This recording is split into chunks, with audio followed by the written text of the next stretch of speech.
On est aujourd'hui le 16 juillet et on est le 9 Av, plus particulièrement l'après-midi du 9 Av.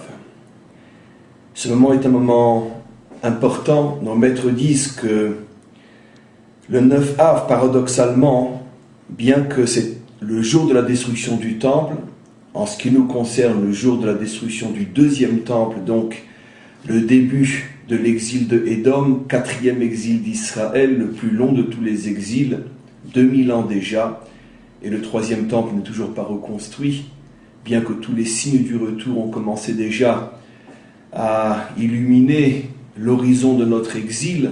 Malgré tout, la fin de l'exil signifie la reconstruction du troisième temple et tout ce qui commencera avec cette reconstruction. Donc bien que ce jour que nous commémorons aujourd'hui est un jour qui est porteur de lourdes choses pour notre peuple, et en vérité pour l'humanité tout entière, car les difficultés d'Israël sont les difficultés de l'humanité tout entière, comme je le répète et l'explique constamment. Notre histoire est le microcosme de l'histoire universelle. Mais quoi qu'il en soit, ce jour est particulièrement ce moment, à présent, quand nous rentrons dans l'après-midi de Tisha B'Av. Nos maîtres nous révèlent que quelque chose d'extrêmement fort, d'extrêmement puissant, d'extrêmement grand se dévoile à ce moment-là, puisque c'est la première fois, au moment même, il y a 2000 ans, où le temple, le deuxième temple était détruit, au moment où il brûlait, dans l'après-midi de Tisha B'Av, est né pour la première fois dans notre monde le Mashiach. Que signifie il est né pour la première fois? Comme je l'ai déjà expliqué dans de nombreux cours, son âme était déjà descendue de nombreuses fois dans ce monde. En particulier, Moshe Rabbeinu, le premier libérateur. Notre tradition, ou plus précisément les secrets de notre Torah, enseignent que Moshe Rabbeinu était porteur de l'âme messianique, de l'âme du Mashiach.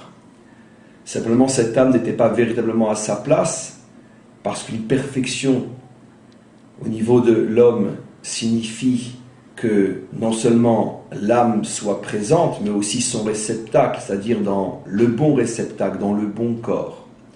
Or, Moshe était un enfant de la tribu de Lévi. Son corps appartenait à la dimension des Lévis. Et ce corps n'était pas le réceptacle véritablement approprié à cette âme, en ce sens que cette âme, bien qu'étant l'âme du Mashiach, devait forcément, dans ce monde, réaliser une libération. C'est la raison pour laquelle Moshe Rabbeinu est le premier libérateur. Mais dans la mesure où le réceptacle n'était pas 100% approprié, automatiquement il n'a été que le premier libérateur, mais ne peut pas être le véritable libérateur. Parce qu'il manque le réceptacle qui est un corps de Yehuda, et plus précisément encore, un réceptacle venant de la lignée de David, et plus précisément encore, de la lignée de Bathsheba et de David.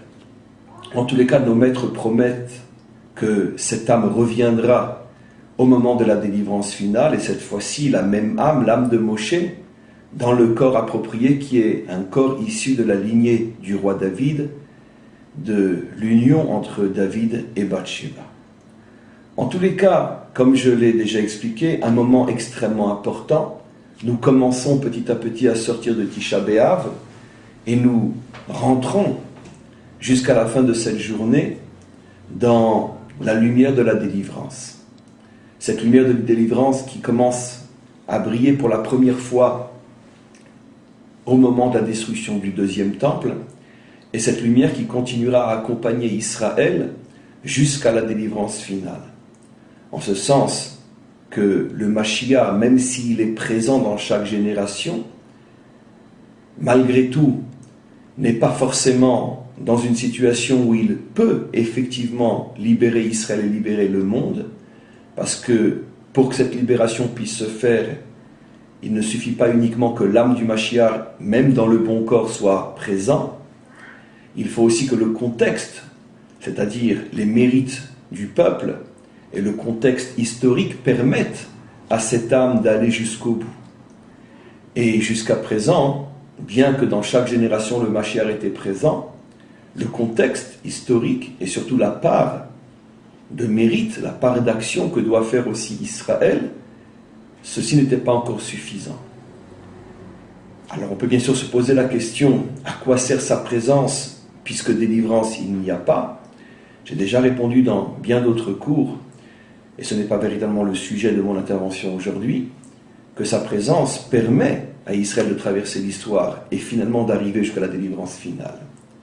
Parce que s'il n'était pas présent, il manquerait à Israël cette lumière messianique qui l'accompagne et qui lui permet de continuer, malgré toutes les obscurités de l'exil, de continuer à savoir, à croire et à savoir que la délivrance sera possible. C'est grâce à cette lumière que finalement, après des siècles de souffrance, nous sommes revenus en Eretz Israël. C'est grâce à cette lumière que finalement nous nous rendons compte jour après jour que oui, nous sommes en train de sortir de ce dernier exil.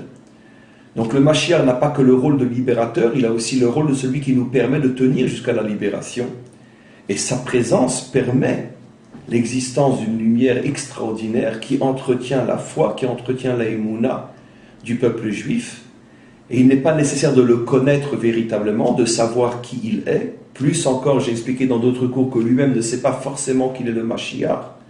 Cette chose ne lui est révélée que si véritablement Hachem a besoin de le faire.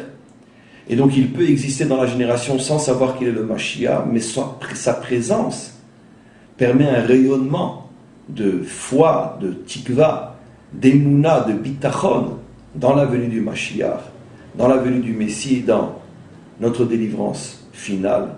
Et c'est ce qui nous permet donc de traverser l'histoire. En tous les cas, cette introduction, pour arriver dans le sujet véritable qui a été à l'origine de ce que je vais dire.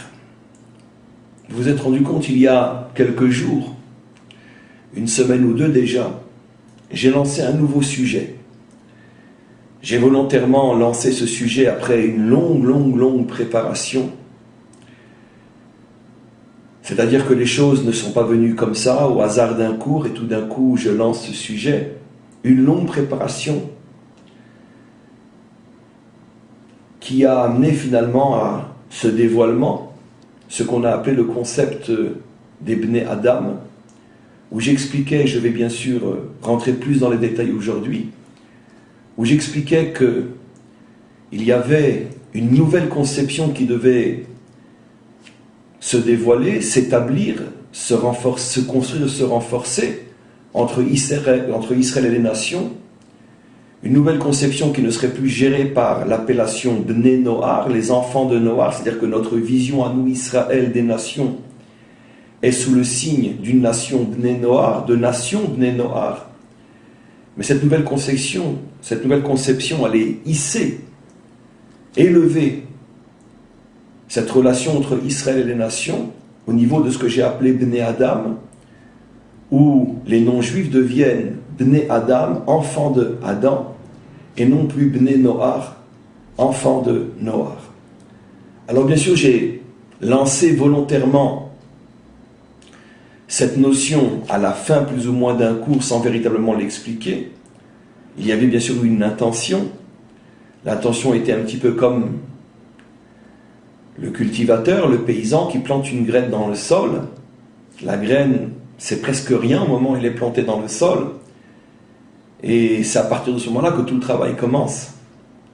D'abord, il y a l'attente de voir comment la terre va réagir. Est-ce que le processus de pousse, de naissance va prendre? Parfois on plante une graine et pour X raisons ça ne prend pas, comme une union entre un homme et une femme. Ce n'est pas chaque union qui produit un enfant. De la même manière, il n'y a pas un automatisme absolu qui fait que puisque la graine est dans le sol, automatiquement ça va prendre et quelque chose va pousser. Il y a d'abord l'attente. Et puis après, il y a tout le travail qui commence. Exactement de la même manière, dans ce cours, j'ai planté une graine. J'ai voulu voir un petit peu quelles seraient les réactions avant de décider si oui ou non on allait aller plus loin. Les réactions dans l'ensemble, je dis dans l'ensemble parce que du 100% dans ce monde n'existe pas. Au contraire, du 100% positif comme du 100% négatif est toujours suspect. Il est absolument impossible qu'il n'y ait pas de la contradiction dans le bien comme dans le mal. C'est le propre de l'existence, c'est le propre de quelque chose qui est vivant, c'est qu'il est contredit. Donc effectivement, et grâce à Dieu, ce que j'ai lancé a été contredit, a été critiqué, et à mon avis le sera de plus en plus fort au fur et à mesure que je vais insister, voire même m'entêter à vouloir que cette notion devienne une réalité dans ce monde. Mais en tous les cas, au-delà de la critique, l'ensemble des réactions pour l'instant étaient extrêmement positives, et plus encore que je le pensais, que je l'imaginais. Alors, ce temps d'attente est passé, en tous les cas en ce qui me concerne. Je vois que la graine a pris, la terre l'a accepté, et c'est la raison pour laquelle j'ai décidé maintenant d'aller plus loin. Je disais, il y a quelques minutes, que cette notion n'est pas sortie comme ça au hasard de la fin d'un cours. Il y a tout un processus intellectuel, spirituel, moral, voire même des années d'expérience qui m'ont amené à cette conclusion. Bien que ce n'est pas l'aspect qui est pour moi le plus important d'expliquer le pourquoi j'en suis arrivé à cela, d'une manière, le pourquoi technique, le pourquoi historique, car je suis beaucoup plus intéressé à expliquer ces notions à un niveau beaucoup plus profond, beaucoup plus thoraïque, mais malgré tout, un bref rappel technique est important aussi. Depuis de nombreuses années, dans le cadre de mon enseignement et forcément de mes fréquentations, parce que mes enseignements n'arrivent pas uniquement qu'aux Juifs, et surtout depuis ces 4 dernières années avec la naissance et le développement du site, où, sans que c'était véritablement ce que j'avais cherché ou pensé au départ, mais c'est en tous les cas la réalité, voire même la providence qui me l'a imposé, j'ai donc été amené à établir des contacts avec de plus en plus de non-juifs qui sont sur le site, parce que ça ne leur est pas interdit, bien au contraire. Et automatiquement des échanges ont commencé, des questions, voire même donc des questions, des réponses, et parfois même des rencontres, soit à Jérusalem, soit un peu partout dans le monde. Et donc, au début, parce que c'était le seul outil, le seul instrument dont je disposais, comme d'ailleurs tous ceux qui sont en contact avec des non-juifs et qui comprennent qu'ils doivent recevoir eux aussi parce qu'ils demandent et veulent recevoir. Donc jusqu'à présent, je travaillais à l'intérieur des seuls instruments, des seuls outils mis à la disposition du peuple juif depuis des siècles, voire même des millénaires. Le concept de Bnei Noach. Il est vrai que je ne me posais pas trop la question, oui, quoi, qu'est-ce, comment, c'est l'outil qui est à notre disposition, c'est l'outil à l'intérieur duquel, le cadre à l'intérieur duquel nous devons travailler. Mais constamment, je sentais que, de mon côté, et à plus forte raison de leur côté, de votre côté, quelque chose ne passait pas. Le concept n'est pas suffisant. Il l'a peut-être été, mais il ne l'est pas. Il ne l'est plus. Il y a un blocage. Il y a quelque chose qui ne passe pas. Mais pendant des années, j'avoue que ce problème ne me perturbait pas outre mesure parce que c'est comme ça. Selon le dicton bien connu, quand on n'a pas ce qu'on aime, on apprend à aimer ce qu'on a. Et c'est ce qu'on a entre les mains, Bnei Noach. Mais au fur et à mesure, ce problème a commencé à me perturber. Pourquoi ça ne passe pas? Pourquoi il y a un blocage? Pourquoi le concept de Bnei Noach ne produit pas les effets désirés, surtout qu'il y a un tel investissement de ma part ou de la part d'autres rabbanim et de la part des non-juifs qui reçoivent? Tous veulent sincèrement réussir. Pourquoi ce blocage? Et j'ai commencé à me poser la question, et finalement, qui dit qu'aujourd'hui, ce concept est encore véritablement celui qu'il faut utiliser? Et s'il n'y aurait pas une évolution au niveau de ce concept, qui signifie bien plus qu'un nom, qui signifie finalement le fondement même, l'intériorité d'une relation entre Israël et les nations?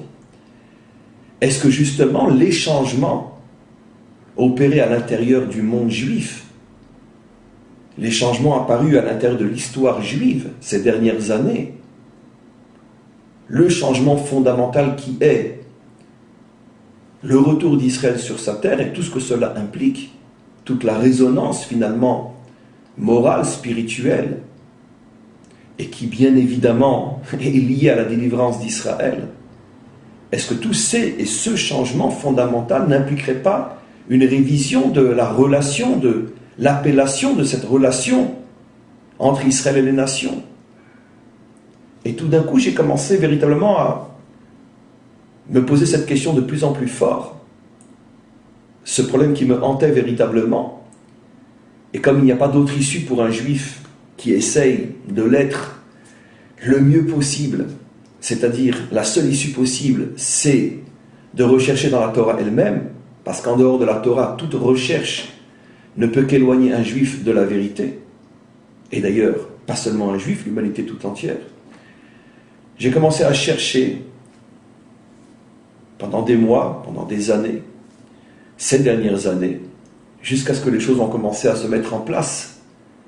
Et j'ai véritablement compris que quelque chose de nouveau devait et allait naître, et que, au-delà d'un changement de nom qui peut paraître très technique, c'est véritablement une vraie révolution, une nouvelle approche qui n'a plus rien à voir avec l'ancienne et qui est nécessaire, qui est fondamentale, parce qu'elle correspond en tout point aux changements fondamentaux opérés à l'intérieur du peuple juif lui-même. Et comme je l'ai expliqué dans ce cours, le concept Ben Noar fait allusion à la relation entre Israël et les nations pendant tout le temps de l'exil. Quand je dis exil, je ne parle pas de l'exil dans le sens commun du terme, mais je parle de l'exil comme étant l'histoire jusqu'à la délivrance finale. Car toute l'histoire jusqu'à la délivrance finale est l'histoire de l'exil, dans la mesure où l'histoire biblique s'enracine dans le personnage de Adam, ou plutôt dans ce qui lui est arrivé tout de suite après la faute, où il est chassé du Gan Eden. Et nos maîtres expliquent déjà à ce moment-là que l'exil de l'humanité a commencé lorsque Adam a été chassé du Gan Eden. Donc le concept de l'exil dépasse de loin les problèmes historiques du peuple juif, bien que, comme toujours, Israël étant le laboratoire de l'humanité, son histoire et ses expériences sont le microcosme de ce qui est valable pour l'humanité tout entière. Mais quoi qu'il en soit, nos maîtres révèlent que le concept même d'une histoire en exil commence bien avant Israël, commence avec Adam et le fait qu'il est chassé du Gan Eden. À partir de ce moment-là, tout ce qui va se passer est sous le signe de l'exil, c'est-à-dire de l'histoire avant la délivrance finale. Et donc, en ce qui concerne notre problème, la relation entre Israël et les nations et le nom qu'on va lui donner, comme je vais le prouver aujourd'hui, le nom Ben Noar, fait partie de cette histoire de l'exil, d'une humanité en exil. Les nations sont en exil, le peuple juif est en exil. La seule différence, c'est que nous le savons, mais elles ne le savent pas, parce que nous le vivons aussi. Dans notre histoire, nous le vivons géographiquement, nous le vivons moralement et spirituellement, nous savons que nous sommes en exil. Les nations ne le savent pas, ne le ressentent pas comme nous le savons et comme nous le ressentons. Mais encore une fois, nous sommes le miroir de leur propre histoire. Et toute cette histoire de l'humanité est sous le signe de l'exil, conscient ou non. Et la relation entre Israël et les nations est elle aussi en exil. Et à cette relation en exil a été donné un nom, le nom de Bnei Noar. Mais au fur et à mesure que nous nous rapprochons de la délivrance finale et qu'Israël lui-même se transforme, Israël lui-même maintenant commence à recevoir, à ressentir, à se connecter aux principes fondamentaux de sa délivrance finale, automatiquement si Israël change, la relation entre Israël et les nations change et doit changer elle aussi. Et c'est la raison pour laquelle nous passons maintenant à une dimension nouvelle, à l'intérieur de laquelle les enfants des nations ne sont plus Bnei Noar, mais sont Bnei Adam. Cette notion de Adam est une notion fondamentale. Je l'ai expliqué dans un autre contexte, mais à mon avis, ô combien utile dans le cadre de cette explication. Cet autre contexte était au tout début de mes cours sur les Gilgulim, sur les réincarnations, où j'ai parlé de la dimension adamique, très différemment de ce que je dis maintenant en ce qui concerne la relation entre Israël et les nations, mais malgré tout, je vous recommande d'aller réécouter ces premiers cours où je parle de la dimension adamique, car quoi qu'il en soit, ça nous concerne tous. On aura bien sûr énormément de choses à voir. J'ai lancé un concept et j'ai la ferme intention d'en assumer la responsabilité jusqu'à sa réussite finale. Combien de temps cela va nous prendre? Des années très certainement. Et la bataille, le combat ne sera pas facile, car les oppositions à ce concept vont venir de toutes parts. De l'extérieur, bien évidemment, il est clair que les nations, et tout le monde devine pourquoi, ne vont pas se laisser faire. Les religions implantées au sein des nations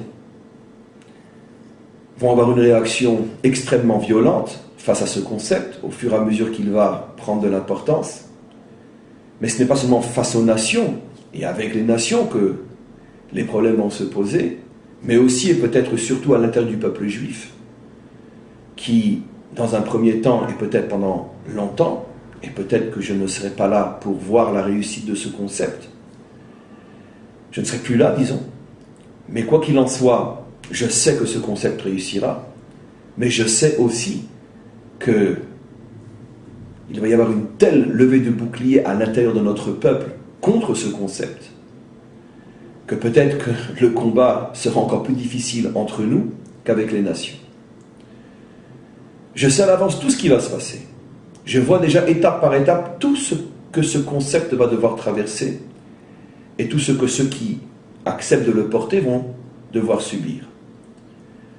Mais il n'y a pas de choix différent que celui-là. Il n'y a pas d'autre issue. Il n'y a pas de naissance sans douleur de l'accouchement, sans déchirure et sans difficulté. Et comme je le dis souvent avec ironie et humour, l'histoire ne connaît pas la péridurale qui lui permettra d'accoucher la délivrance sans douleur. Il n'y a pas de péridurale véritable au niveau de l'histoire, bien que je viens de dire il y a seulement 1 ou 2 jours le contraire. Ce n'est pas vraiment le contraire, j'ai parlé d'adoucissement de douleur, mais j'ai bien mis en évidence que difficulté il y aura.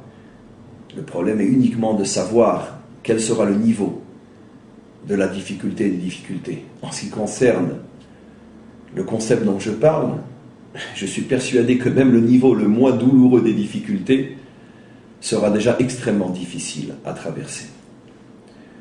Quoi qu'il en soit, je veux revenir maintenant à ce que j'explique, et cette petite diversion que j'ai faite,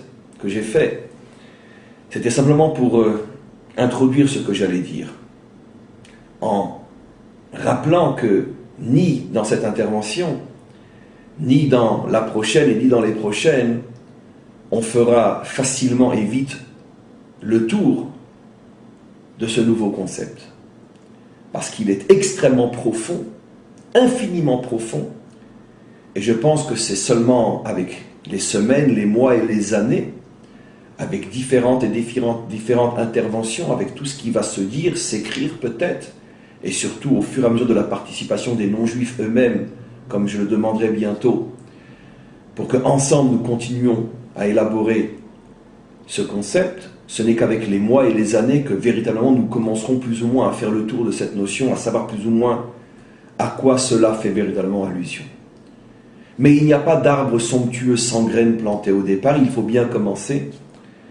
Mais tout ce que nous allons dire à partir de maintenant, c'est bien sûr que les premiers pas, avant même les premiers pas, sur une route qui, elle, sera infinie. Car même si son aboutissement, c'est la délivrance finale, la délivrance finale n'est pas la fin de cette route, n'est qu'une étape importante sur cette route. Mais cette route continue bien après la délivrance finale, puisque cette relation entre Israël et les nations, cette relation retrouvée, reconstruite, saine, dans les deux sens, ne commencera véritablement qu'avec la délivrance finale.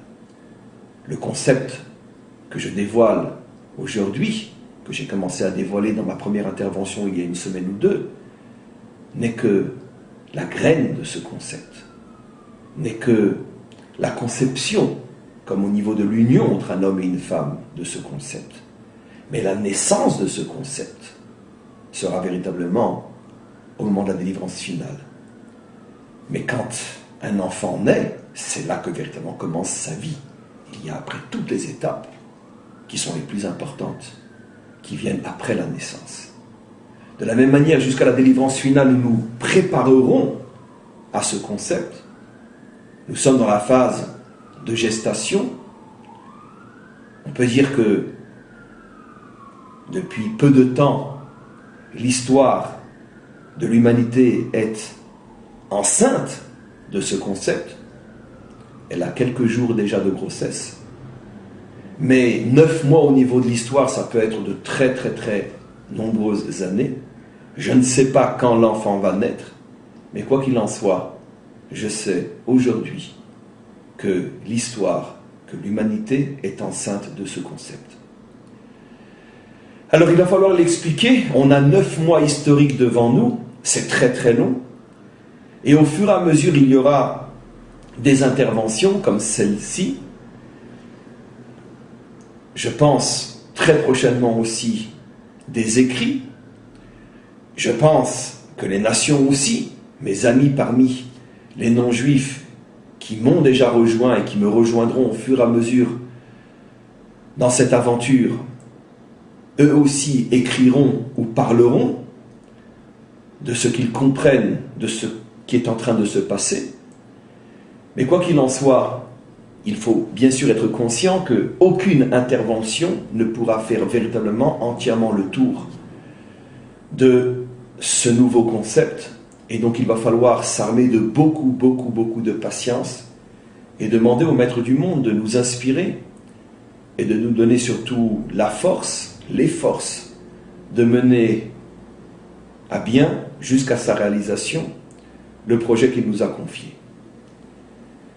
On va donc commencer aujourd'hui, bien que ça fait déjà plus d'une demi-heure que nous avons commencé, mais nous allons commencer aujourd'hui par évoquer la différence entre Adam et Bné Adam. Entre Adam et Bné Adam, pour le dire avec la résonance hébraïque. Adam en hébreu et non Adam en français, Bné Adam en hébreu et non Bné Adam en français. Il faut d'abord savoir que Rabbi Shimon Bar Yochai, le maître de tous les maîtres du sod du secret, le maître du Zohar, nous révèle un principe fondamental qui d'ailleurs, parce qu'il a été mal compris depuis ma première intervention, m'a, on pourrait dire, amené certaines critiques qui n'étaient pas justifiées, mais simplement parce que très souvent, ceux qui critiquent, et c'est leur droit, ne connaissent pas eux-mêmes suffisamment la Torah, et on s'aperçoit très souvent, malheureusement, que sur 100% de critiques que l'on reçoit, moi ou d'autres, peu importe, 99 sont le fruit de personnes qui n'étaient pas suffisamment instruites et fondaient leurs questions sur tout simplement leur ignorance. Et rares sont les vraies questions. Malheureusement, ce qui est vrai aussi, c'est que les critiqueurs les plus dangereux, parce que les plus violents, sont généralement les plus ignorants et qui fondent leur attaque sur tout simplement leur méconnaissance véritable de la Torah. En tous les cas, le monde est comme il est, l'histoire est comme elle est. À partir du moment où un homme ouvre la bouche, il sait qu'il s'expose à la critique et à ce genre de critique venant d'ignorants. Il ne peut pas l'éviter et il doit malgré tout répondre. Donc effectivement, on m'a posé la question, mais comment vous pouvez dire que les nations sont Bné Adam, alors que ce concept adamique est spécifiquement juif? Et nous l'apprenons de Rabbi Shimon Bar Yochai qui dit, je vais d'abord apporter son enseignement tel qu'il est écrit dans le Zohar et dans le Talmud, Atem kruyim Adam, ve'en umot ha'olam kruyim Adam. Vous êtes, vous, Israël, appelé Adam, mais les nations ne sont pas appelées Adam. Donc automatiquement, la question ou la critique, pourquoi les nations seraient Bné Adam alors que le concept adamique n'a été donné qu'à Israël. Où est l'erreur dans la question? C'est que je n'ai jamais dit que les nations allaient s'appeler Adam. J'ai parlé de Bnei Adam, de Bnei Adam. Et le mot rajouté fait toute la différence. J'ouvre une parenthèse extrêmement importante. Aujourd'hui, à l'heure de l'informatique et de la haute technologie, on a appris que parfois un espace entre deux signes, un point en trop ou en moins, une barre, une lettre, peu importe, un signe aussi insignifiant soit-il, venant à manquer ou être ajouté lorsque ce n'était pas nécessaire, rend impossible l'utilisation du programme et du logiciel. Les logiciels les plus complexes, capables de réaliser des choses inimaginables, dépendent de ce que, entre ces deux lettres, il y aura oui ou non un point. Et celui qui ne met pas le point ne pourra pas utiliser le logiciel. Plus nous rentrons dans cette haute et puissante technologie, plus nous nous rendons compte que les réalisations les plus extraordinaires dépendent d'une précision jusque dans le moindre et le plus absolu des détails. Ce secret, notre peuple a toujours su, d'où l'importance donnée dans l'accomplissement, dans les moindres détails des mitzvot, des commandements divins. Parce que, venant de Dieu, ça ne peut être que de la extrêmement haute technologie spirituelle, et le moindre détail est fondamental. Bon, mais je mets plus ou moins les tefilines, plus ou moins comme il faut les mettre. Je mange plus ou moins kasher, je fais plus ou moins Shabbat. Tu ne fais plus ou moins rien du tout. Il n'y a pas du plus ou moins Shabbat. Ou c'est tout Shabbat, ou c'est pas Shabbat du tout. Mets-toi devant un ordinateur et tu comprendras ce que je t'explique. Et par respect pour Dieu, accorde-lui au moins d'être au moins autant sophistiqué que la science des hommes. Donc je reviens maintenant à ce que j'explique. Un mot en plus ou en moins dans un concept biblique est fondamental. Je n'ai jamais parlé d'une humanité adamique. J'ai parlé de Bnei Adam. Et c'est toute la différence. Bien qu'en vérité, on peut parler d'une humanité adamique, parce que quand je parle d'une humanité adamique, j'inclus Israël dans ce concept-là, qui lui est Adam. Et donc je peux parler d'une humanité adamique, c'est-à-dire l'humanité étant Bnei Adam, rejoint Adam qui est Israël. Donc l'ensemble s'appelle adamique. Ça, je peux le faire. Mais je ne pourrai jamais parler des nations comme étant Adam. Jamais. Parce que Rabbi Shimon Bar Yochai dit exactement le contraire. Vous, Israël, êtes appelé Adam. Les nations ne sont pas appelées Adam, mais elles sont, oui, Bnei Adam. Avant d'expliquer bien sûr plus en profondeur ce qui se cache derrière cet enseignement de Rabbi Shimon Bar Yochai, je veux simplement rapporter une preuve dans notre Torah de ce que j'affirme. Regardez le Cantique des Cantiques. Dans de très nombreux versets, on voit que le roi Salomon, Shlomo HaMelech, parle de Bnot Yerushalayim. Il s'adresse aux Bnot Yerushalayim, mot à mot les filles de Jérusalem. Si je demandais à tous ceux qui m'ont adressé cette critique, supposons qu'ils ne savent pas ce que nos maîtres disent sur les mots Bnot Yerushalayim, filles de Jérusalem, qu'est-ce que vous pensez? À qui, à votre avis, ce nom fait allusion, filles de Jérusalem?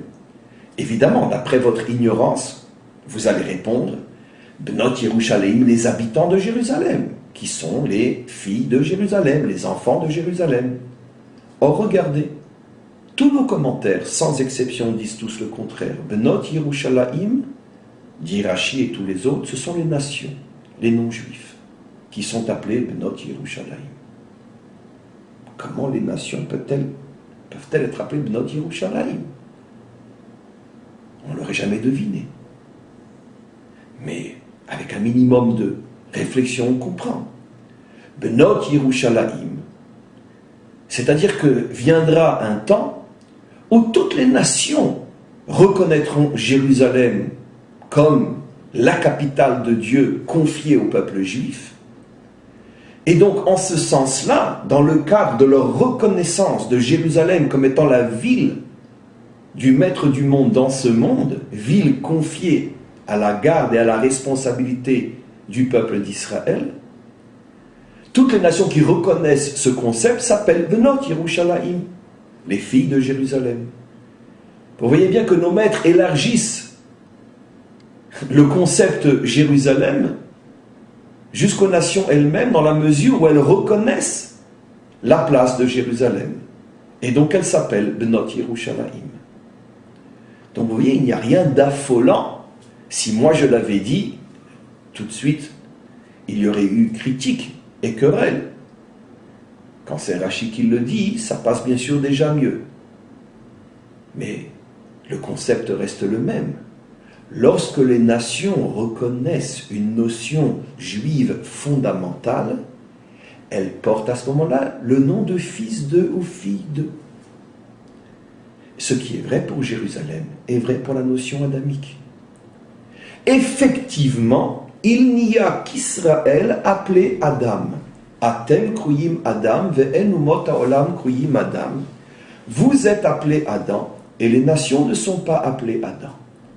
Cela signifie que le modèle humain fondamental a été confié au peuple juif parce que nous sommes les seuls à avoir accepté la Torah. Et l'identité de l'homme véritable n'est expliquée que dans la Torah confiée à Israël. Donc nous sommes les porteurs de l'identité humaine authentique et véritable.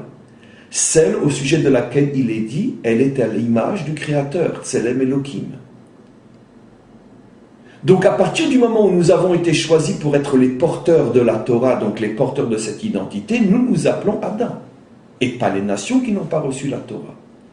Mais lorsque les nations reconnaissent que l'identité adamique véritable se trouve dans la Torah, donc en possession d'Israël, et que les nations réclament de faire partie à leur manière, bien sûr. Je n'ai pas à justifier, à expliquer une fois de plus ce que j'entends par à leur manière. Je n'ai pas arrêté de l'expliquer. Bien sûr qu'un non-juif restera toujours non-juif et ne sera jamais comme un juif, et un juif ne sera jamais comme un non-juif. Comme je l'ai expliqué, l'unité n'est possible que dans le respect absolu des différences. Chacun a son rôle à jouer. Et il n'y a rien de plus étranger à la sagesse d'Israël que la confusion et le mélange. C'est l'anti-morale juive par excellence. Le respect, l'unité, la paix dans la conservation et la mise en évidence des différences. Ça, c'est le fondement de la morale d'Israël. Donc, lorsque les nations réclament leur part dans la Torah d'Israël, mais c'est-à-dire comprennent qu'Israël est porteur de l'identité humaine authentique et véritable, et demandent à Israël de lui enseigner ce qu'est cette identité pour qu'eux aussi peuvent faire partie de cette identité universelle à l'intérieur de laquelle les Juifs ont leur rôle et les nations le leur, avec toutes les différences qui font la différence entre Israël et les nations, à ce moment-là, de la même manière que quand les nations reconnaissent la place principale et essentielle et unique de Jérusalem par rapport à toutes les autres capitales, les nations s'appellent Benot Yerushalayim. Exactement de la même manière, lorsque les nations réclament qu'on leur renseigne la Torah dans le but de devenir véritablement des hommes et des femmes dignes de cette appellation, à ce moment-là, ils s'appellent Bnei Adam. Et donc, il n'y a rien d'extraordinaire et à ce point révolutionnaire de leur donner le nom de Bnei Adam. Et c'est d'ailleurs ce que je vais m'efforcer de faire au fur et à mesure de mes dizaines, voire même centaines d'interventions à venir. Je vous montrerai que très souvent, on part en guerre contre un concept, tout simplement parce qu'on ne l'a pas compris, et on ne se rend pas compte à quel point il est proche de nous, une fois qu'on s'est donné la peine de l'entendre. Et donc, au fur et à mesure, j'expliquerai à tous ceux qui veulent bien le comprendre que ce concept-là, finalement, est une évidence. Et que finalement, Bnei Adam est un concept qui s'impose et l'aboutissement logique, normal, nécessaire, obligatoire d'un processus qui commence à aboutir dans nos dernières générations. Donc, en tous les cas, j'ai expliqué maintenant la différence entre Israël et les nations. Nous sommes Adam, pas parce que on est plus beau qu'eux, on est plus intelligent qu'eux, on est meilleur qu'eux, mais pas du tout. On est Adam tout simplement parce que nous sommes porteurs de la Torah. Et la Torah n'est autre que l'identité véritable de l'humain. Comme il est dit, Zé Sefer Toldot à Adam. Encore une fois, un verset qui rend tout ce que je dis d'une telle évidence. La Torah s'appelle elle-même, juste après le récit de la création, dans Parshat Bereshit, Zé Sefer Toldot à Adam. Voici le livre de l'histoire de l'homme. L'homme Adam. Donc la Torah elle-même nous explique qu'elle n'est pas le livre de l'histoire de Dieu. Elle est l'histoire, le livre de l'histoire de Adam. Donc elle est porteuse de l'identité de Adam. Donc tous ceux qui veulent un lien avec cette identité sont soit Adam eux-mêmes s'ils sont juifs et sont porteurs de la Torah, soit sont Bnei Adam s'ils réclament en tant que non-juifs qu'on leur explique comment se connecter à cette identité, comment devenir un homme véritable. Donc vous voyez que tout est déjà dit dans la Torah. Je ne fais et ne ferai qu'expliciter ce qui est dit dans la Torah. Jamais sortira de ma bouche un concept qui n'est pas fondé dans la Torah elle-même. Je le fais dans chacun de mes cours, et à combien plus forte raison en ce qui concerne cette notion tellement importante à mes yeux, et je pense tellement importante à l'échelle de l'humanité tout entière, que je ne me permettrai jamais d'inventer, d'innover quelque chose qui n'est pas enraciné à l'infini %, plus que 100%, dans la Torah du Maître du monde. Donc on a expliqué le concept Adam, on a expliqué le concept Bnei Adam, on a expliqué que toute la Torah elle-même est là pour dévoiler la notion adamique, et donc rien de nouveau sous le soleil thoraïque. On continue nos explications.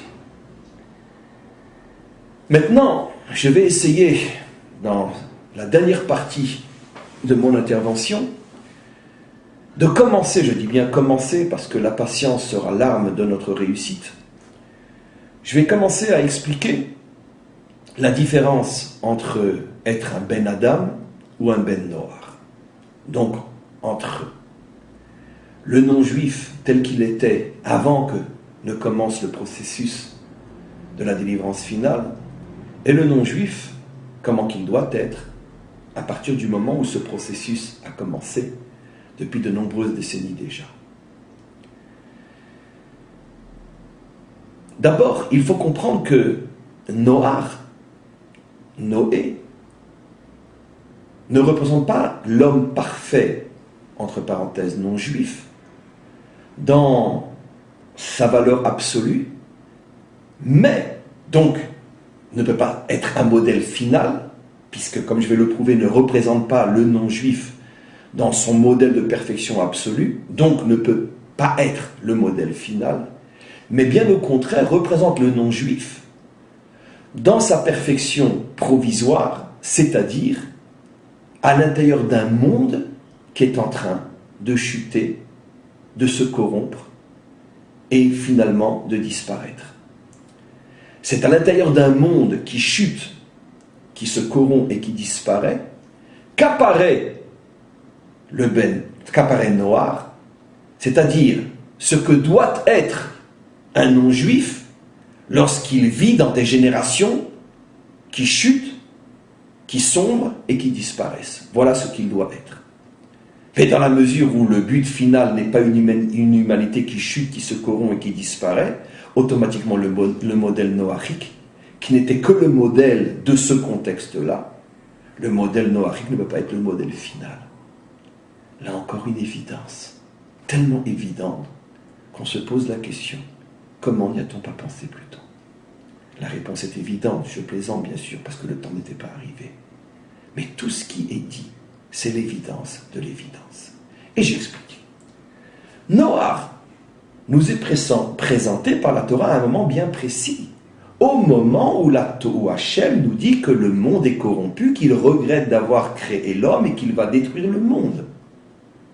Traduit dans le langage de l'histoire humaine, c'est-à-dire que lorsque l'homme n'est plus ce que Hachem voulait, et que l'humanité n'est que faute et corruption, et que la civilisation va disparaître, car le symbole du déluge, c'est un symbole qui se répète constamment dans l'histoire, si pas quantitativement, mais au moins qualitativement, la chute, la fin des civilisations, qui chacune connaissent leur propre déluge. La fin des civilisations. Dieu n'a promis que le fait que l'humanité tout entière ne disparaîtrait plus. Mais comme l'expliquent tous nos maîtres, il ne l'a promis à aucun peuple en particulier, à aucune civilisation en particulier.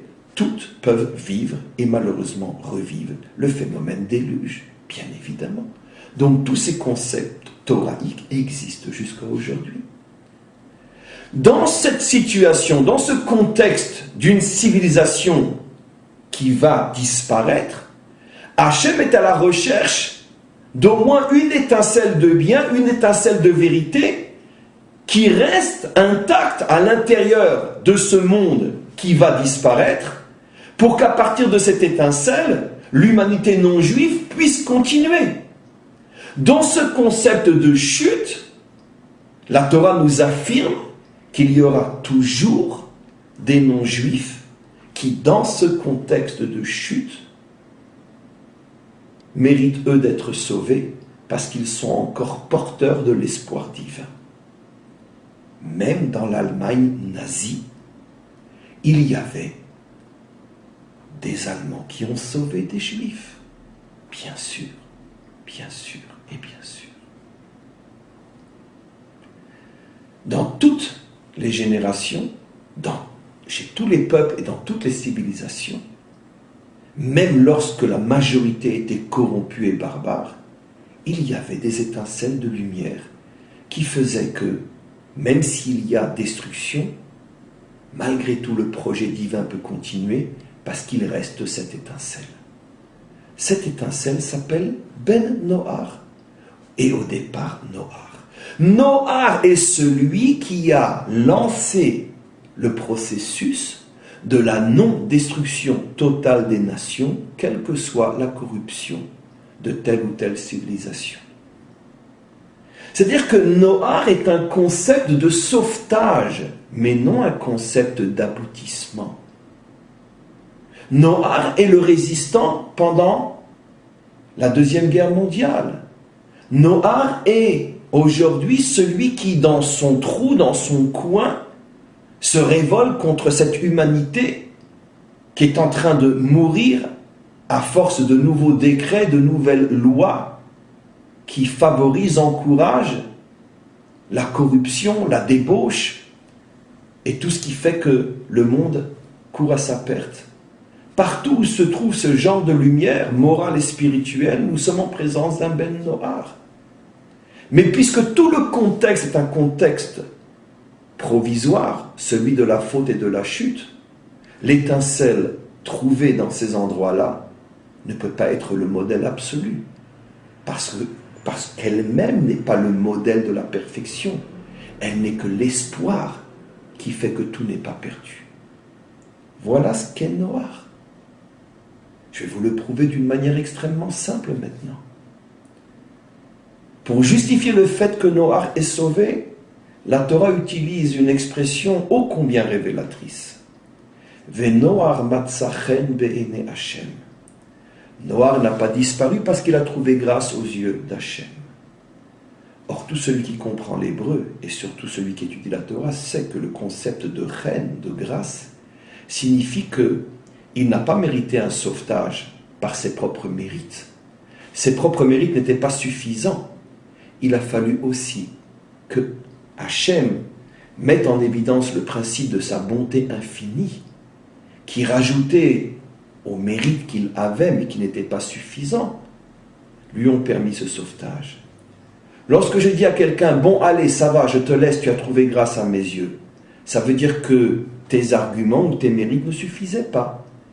Mais malgré tout, il y avait un petit quelque chose. Donc ce petit quelque chose, plus le fait que tu as trouvé grâce à mes yeux, je t'ai gracié. D'ailleurs en français, quand on dit « il a été gracié », ça veut dire quoi? Que d'après la loi stricte, il aurait dû être condamné. Eh bien, c'est exactement ce que disent nos maîtres sur Noach. D'après la loi stricte, si Hachem avait eu sur lui un jugement absolument strict, même lui n'aurait pas été sauvé. Mais comme il avait beaucoup plus de mérite malgré tout que sa génération, au regard de sa génération, il méritait au moins la grâce d'Hachem, et c'est pour ça qu'il a été sauvé. Donc nous avons bien la preuve, évidente une fois de plus, avec un minimum de bon sens et de clés pour comprendre les évidences de notre Torah, que Noach ne peut pas être un modèle final. Il n'est qu'un modèle intermédiaire. Celui qui a suffisamment de mérite pour faire en sorte que Hachem lui permette de continuer. Mais s'il avait suffisamment de mérite, il n'aurait pas besoin de grâce. Vous ne trouverez nulle part dans la Torah que Abraham a reçu la grâce de Dieu, que Yitzhak, que Yaakov, que Moshe. Non. Parce que leur relation avec Dieu, ils l'ont construit au prix de leurs efforts, au prix de leur mérite, ce qui a permis une connexion très différente entre eux et Hachem par rapport à celle qui existait entre Hachem et Noach. L'une était fondée sur la grâce et l'autre était fondée sur le mérite. Et c'est très différent. Parce que dès que je dis grâce, je dis forcément que je suis très loin de la perfection. Donc automatiquement, nous avons déjà une preuve comme quoi le modèle noachique ne peut pas servir de modèle final à l'humanité. Car nous espérons bien plus pour l'humanité que simplement une prise en charge au nom de la grâce, mais nous espérons que l'humanité saura se hisser, elle aussi, par le prix de sa conscience et de ses efforts, sera elle aussi se hisser à un niveau où elle pourra se tenir face à face devant le maître du monde, sans avoir besoin de rougir de honte, parce que si ce n'était la bonté de Dieu, elle devrait disparaître. Ça ne peut pas être ça le projet final, de se tenir devant Dieu avec un sentiment de honte, parce que j'ai été gracié. C'est ça la fin du projet, c'est ça, une humanité pareille. Autre preuve que Noach ne peut en aucun cas représenter un modèle final pour les nations. Et d'ailleurs, je suis très étonné, voire même choqué, que de nombreux rabbinim cachent ce que je vais dire, consciemment ou non, parce que si les nations savaient ce que je vais révéler maintenant, j'ai du mal à comprendre qu'elles continueraient aussi facilement à accepter qu'on les référencie à Noach. Nous avons un enseignement dur, très dur, concernant Noach. Un midrash issu de notre tradition orale qui dit que, après le déluge, Noach, lorsqu'il ouvre l'arche et voit le monde détruit, se met à gémir, à pleurer et dire « Maître du monde, mais comment tu as pu faire tout ça ?» À ce moment-là, Hachem lui répond d'une manière très dure, il lui dit « Shatia bar Shatia, imbécile, fils d'imbécile, c'est maintenant que tu ouvres la bouche. C'est quand je t'ai dit que j'allais détruire mon monde que tu aurais dû faire comme Abraham l'a fait pour Sodome et Gomorrhe, comme Moshe l'a fait pour Israël après la faute du veau d'or. Tu aurais dû prier, prier, prier, me supplier jusqu'à ce que je cède de ne pas détruire le monde. Et qu'est-ce que tu as fait, toi? Je t'ai dit, fais une arche, tu as fait une arche. Tu t'es soucié du sort du monde. Et maintenant, tu ouvres la bouche. Imbécile, fils d'imbécile, tu n'es pas comme seront Abraham et Moshe. Qu'est-ce que ce midrash fort, dur, veut nous faire comprendre? que la morale noachique est une morale personnelle. Un sauve qui peut. Je me sauve moi, ma femme et mes enfants. Le monde, elle vaille que j'arrive à me sauver déjà moi-même. C'est moral, c'est spirituel. Noach était un homme qui, moralement et spirituellement, était un grand homme, un juste, la Torah nous dit. Mais tout pour lui, rien pour les autres. Ça, c'est la définition la plus absolue d'une morale ou d'une spiritualité galoutique, d'exilé. J'ai pas le temps, j'ai pas la force, j'ai pas les moyens de m'occuper des autres. Déjà que j'arrive à m'en sortir moi-même, c'est vrai. Il y a des situations, il y a des moments dans l'histoire où c'est absolument impossible de trouver le temps, les forces et le savoir-faire pour sauver le monde. Il n'y a pas d'autre solution que d'essayer de se sauver soi-même. Mais au moins, savoir que ça, c'est loin d'être le modèle final. C'est loin d'être le modèle moral et spirituel auquel l'humanité doit accéder. C'est uniquement le modèle provisoire, temporaire de l'histoire de l'exil. Lorsque le monde est trop bouleversé et bouleversant pour qu'on ait vraiment la force de s'occuper de lui et chacun ne s'occupe que de soi. C'est absolument évident que dans l'Allemagne nazie, on ne pouvait pas demander plus à un bon Allemand que de ne pas être lui-même nazi ou l'extrême absolu de sauver un Juif. Mais de parler à d'autres Allemands ou de parler à Hitler pour le faire revenir sur ses projets, évidemment que non. Parce que c'est impossible. Donc, on ne va pas reprocher à Noach de ne s'être occupé que de lui-même, mais qu'il ne commence pas après à faire de la morale au maître du monde et lui dire pourquoi tu as fait ça. Parce que toi-même, tu es loin, loin, loin, loin, loin d'être un modèle capable de poser ce genre de questions. Tu n'as fait que sauver ta peau. Donc, vous voyez bien avec une évidence tellement évidente que ce n'est pas normal de présenter aux nations le modèle noachique comme étant l'aboutissement de leur évolution et de leur ascension morale et spirituelle. Quoi, nous attendons de 7 milliards d'hommes et de femmes de ne s'intéresser qu'à eux-mêmes, même si c'est un intérêt moral et spirituel, on n'est pas en droit d'attendre un peu plus. Troisième preuve, tellement évidente que Noach ne peut pas représenter le modèle final de l'humanité. C'est dans la paracha de Noach qu'on voit l'humanité se diviser. Je reviendrai sur cette notion dans d'autres interventions qui est fondamentale, cette notion-là. Mais là, je termine mon intervention aujourd'hui. C'est vrai que la tour de Babel est une histoire en soi qui n'est pas directement liée à Noach. Mais nous avons un principe fondamental que nous ont appris nos maîtres. Tous les sujets racontés dans une paracha qui portent tel nom sont liés au nom de cette paracha. Le sujet de la tour de Babel est dans la paracha de Noach et est donc sous le signe du nom Noach. Il y a forcément un lien, ne serait-ce qu'un lien moral et spirituel, si ce n'est un lien historique concret et tangible. Le lien est évident. Quel est le lien? C'est que justement, c'est sous le signe de la spiritualité noachique que la division entre les peuples et la dispersion se produit.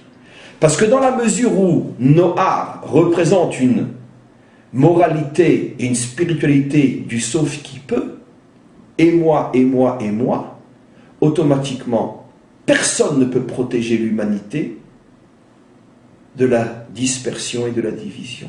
Et c'est pour ça que la tour de Babel a lieu sous le signe de la spiritualité noachique. Donc, tout le contraire du projet divin, qui est l'unité et l'union. En ce jour, Dieu sera un. Donc, il est absolument impossible que l'humanité présente au moment de la délivrance finale puisse être sous le signe de Noach, puisque la religion noachique engendre la dispersion et la division. Donc automatiquement, elle n'a pas de place au moment de la délivrance finale. Et c'est donc la raison pour laquelle automatiquement, au fur et à mesure que nous nous rapprochons de cette délivrance, il faut absolument que les non-juifs se réveillent,